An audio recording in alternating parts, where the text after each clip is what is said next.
Boa noite, gente. Tudo bem?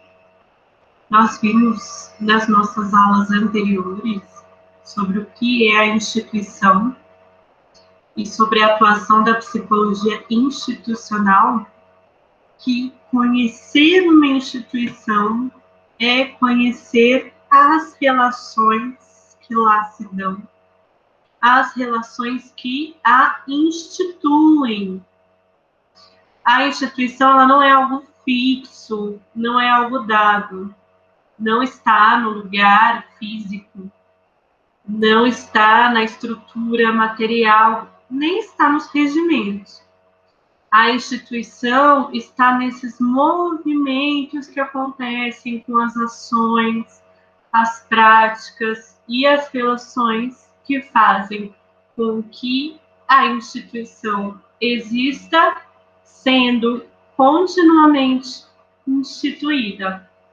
E então, nossa proposta da aula hoje é pensar a psicologia e como, para conhecer sobre a psicologia e as instituições, é interessante também a gente se perguntar como a psicologia se institui, que movimentos, ações, relações instituem a psicologia. Para isso, a nossa aula ela vai fazer um resgate histórico de tempos distantes. Nós vamos pensar a psicologia no Brasil. Como pensaremos, então? Desde que o Brasil se institui como Brasil, quando o Brasil é colônia de Portugal. E aí a gente pensa assim, mas Marcela, não tinha psicologia no Brasil colônia? Pois é, mas a gente pode pensar nas ideias psicológicas. Que discussões eram feitas com temas que hoje são considerados temas próprios à psicologia? Que discussões eram feitas sobre as emoções, sobre os sentimentos, sobre as motivações, sobre os comportamentos, sobre a subjetividade, sobre como as pessoas se tornam quem são, né? Como que se buscava ver os modos de ser no Brasil colônia. Então, a gente percebe uma forte influência, principalmente do pensamento religioso, do pensamento teológico, e percebe essas discussões nos materiais produzidos por jesuítas sobre como difundir as ideias, como participar na formação, como catequizar. Tinham ideias nesses materiais sobre como seria o caráter das pessoas no Brasil, a natureza subjetiva das pessoas no Brasil, o comportamento das pessoas no Brasil. Então, no Brasil colônia, a gente tem principalmente ideias psicológicas circulando no campo da teologia e também da filosofia, sobretudo da filosofia moral, sobre o que é certo, o que é errado, como ensinar o que é certo, como corrigir o que é errado, o que é valorizado, o que é condenado, o que é moral, o que é imoral. Então, a gente já percebe que aqui circulam ideias psicológicas, né? Quando tem início o Império, a família real portuguesa vem para o Brasil e mudanças acontecem, né? Como as primeiras faculdades. Não eram faculdades voltadas para pesquisa, para a produção do conhecimento, mas para a formação profissional, como as primeiras faculdades de medicina. E nessas primeiras faculdades de medicina, para que as pessoas se formassem, para que os homens, né, no caso eram homens que estudavam, para que os homens se formassem médicos, eles tinham que defender uma tese, se tornar doutores em um assunto. E nessas teses dos médicos que estudaram nas faculdades de medicina do Império, nós também encontramos temas psicológicos, nós também encontramos temas que indagam sobre o que faz com que as pessoas sejam como são, que interrogam o que faz com que as pessoas ajam como agem.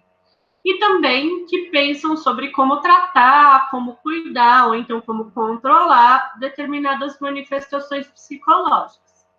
Então, ainda que na colônia e no império não houvesse a psicologia delimitada como tal, lá estavam ideias psicológicas, como a gente viu com o início dos cursos de medicina e a formação em medicina, havia um interesse pelos aspectos psicológicos das pessoas que eram atendidas, que eram tratadas. Com a República, né, e principalmente com os séculos passando e se aproximando mais recentemente, foi ganhando importância como formar as pessoas, né? Sobretudo no século XIX para o século XX, com as escolas, como educar, como que é o desenvolvimento humano, como que é a infância, como educar as crianças. E nisso a psicologia também foi convidada a participar da área da educação, das instituições de educação. Então, a psicologia estava presente nas instituições de saúde, né, já há bastante tempo, e então ela começa a ser bastante requisitada nas instituições de educação e, por fim, principalmente no século XX, com o crescimento das fábricas, com o crescimento das pessoas, o número de pessoas trabalhando nessas fábricas, nas empresas, passou a haver uma demanda para a atuação da psicologia na organização do trabalho. E pensando na organização do trabalho, foi mais uma das áreas que a psicologia passou a atuar, nas instituições de trabalho. Então, o início da aula hoje é para a gente reconhecer que antes mesmo de instituir-se como uma área do conhecimento e uma área de atuação autônoma e independente, a psicologia atravessou ideias da teologia, da filosofia e da moral, e cresceram estudos sobre os aspectos psicológicos e cresceram demandas de atuação do que hoje chamamos de atuação da psicologia nos campos das instituições de saúde, das instituições de educação e as instituições de trabalho. A aula de hoje será baseada neste livro, A Psicologia no Brasil, leitura histórica sobre sua constituição, de uma autora chamada Mitsuko Antunes. E o que ela traz, então? Será considerado pensamento psicológico de antes da psicologia se instituir como profissão, mas que ela vinha se instituindo enquanto um campo do conhecimento, enquanto um campo de intervenção? Estudos, indagações, investigações sobre os fundamentos da vida psíquica. No início, essa nomenclatura da alma, do espírito, era mais forte. Então, vem as questões sobre o eu, sobre a consciência, sobre a identidade, sobre o caráter. Antes da psicologia ser assim chamada, antes da psicologia ser assim reconhecida, havia um interesse por esses aspectos que fundamentam a vida psíquica. E também por fenômenos psíquicos específicos, como a percepção, a emoção, a cognição, a motricidade, né? A gente vê o quanto a questão do que faz com que as pessoas se sintam dispostas ou indispostas, motivadas ou desmotivadas, é algo bem anterior à ideia de uma atuação profissional nessa área.